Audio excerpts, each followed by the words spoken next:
Good morning guys, সবাইকে মকর সংক্রান্তি অনেক অনেক শুভেচ্ছা। তো আজকে পঙ্গাল এইখানে কর্ণাটকাতে সত্যি খুবই ভালো। সকাল থেকে সবাই উঠে কত রঙ্গোলি বানাচ্ছে, প্রায়ই বানায়, তো আজকে একটু স্পেশাল। এখানে দেখলাম যে গোবর টোবর দিয়ে উঠোন সাফ করে ফের রঙ্গোলি বানাচ্ছে। দেখাবো তোমাদের, দেখতে থাকো, ভালো লাগবে।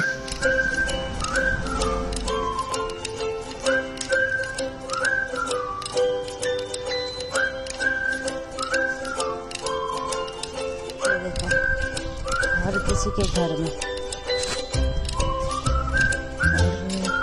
हम लोगों का